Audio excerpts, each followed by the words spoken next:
हर हर महादेव, ओम काली, जय माँ शीतला। गुरु जी आपको सादर प्रणाम, चंद स्पर्श करते हैं। दादा गुरु कोटि कोटि प्रणाम करते हैं हम आपको। तो देखिए भक्तजनों और जितने भी हमारे शिष्य हैं, सभी लोगों को ये चीज़ हम बता देते हैं कि बरम बाबा का अंश क्यों ज़रूरी होता है, किसी भी साधना के दौरान उनको अपने घर में स्थापित क्यों करना पड़ता है, उनका भोग क्या है, किस प्रकार दिया जाता है। तो आप सभी लोग ध्यान से सुन लीजिए कि कोई भी साधना हो, बरम बाबा अनिवार्य होते हैं, क्योंकि वो उनका अंश जब तक घर में नहीं होता है तब तक कोई भी साधना सफल नहीं होती है। यानी कि शक्ति मंत्र भी उनके द्वारा ही चलता है, बिना बरम के कुछ भी संभव नहीं है। वो विष्णु भगवान के साधक हैं, ठीक है। तो एक तरह से पीपल के पेड़ पर उनका वास होता है, पीपल के पेड़ पर भगवान विष्णु का भी वास होता है। तो ये बहुत बड़े भक्त होते हैं भगवान विष्णु के बरम बाबा। बरम वैसे 5 प्रकार के होते हैं, 5 प्रकार के बरम होते हैं, लेकिन बरम जो बहुत तरीके से होते हैं, जैसे किसी के घर में बरम होते हैं तो वो चीज़ अलग होती है। ब्रह्म राक्षस जो होते हैं वो अलग चीज़ होती है। जो पीपल के पेड़ पर जो बरम देव ध्यान से सुनिएगा, वो चीज़ अलग होती है, क्योंकि बरम देव वो देव होते हैं। इनके अतिरिक्त और जो भी चीज़ें होती हैं वो ये अलग होती हैं, ठीक है।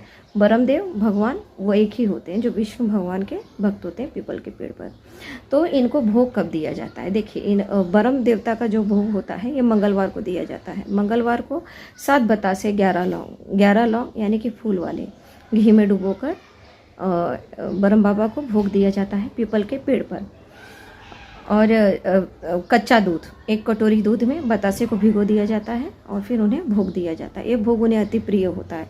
हर मंगलवार को ये कार्य किया जाता है, और जिनकी साधनाएं चलती हैं तो उनको 3 मंगलवार या 4 मंगलवार करना अनिवार्य होता है। इनका मंत्र भी होता है ओम रीम रोम, ऐसे ये मंत्र होता है उनका, जो वहीं पीपल के पेड़ पर आप जपो तो और अच्छी बात होती है। घर में जपने से ज़्यादा पीपल के पेड़ के वृक्ष के नीचे यदि आप जपते हो तो ये जैसे आपको जो 10 गुना फल मिलेगा वो ठीक आपका 4 गुना बढ़ जाता है, यानी कि 50% पकड़ लीजिए, उतना ज़्यादा आपको फल मिलता है बरम बाबा को भोग देने से और उनके मंत्रों का जाप पीपल के पेड़ के नीचे करने से।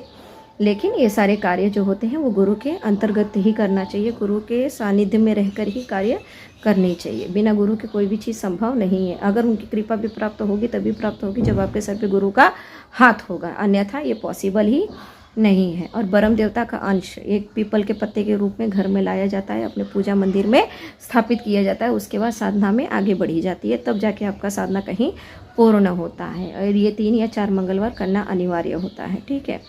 और दूध में बतासा और लौंग और लड्डू, 5 लड्डू कोई भी हो, वो चीज़ इतना इनको भोग चढ़ता है। घी का दीपक चढ़ता है बाबा को, सिंदूर चढ़ता है, इनसे बाबा प्रसन्न हो जाते हैं। छोटी छोटी, देखिए इंसान हैं जो इन सारी चीज़ों से प्रसन्न नहीं होते, लेकिन एक भगवान है जो इन सारी चीज़ों से प्रसन्न हो जाते हैं। चलिए आज के लिए इतना ही। हर हर महादेव, ओम काली, जय माँ शीतला। गुरु जी आपको चरण स्पर्श करते हैं। ऐसी ही ज्ञानवर्धक वीडियो के लिए हमारे चैनल को सब्सक्राइब ज़रूर करें।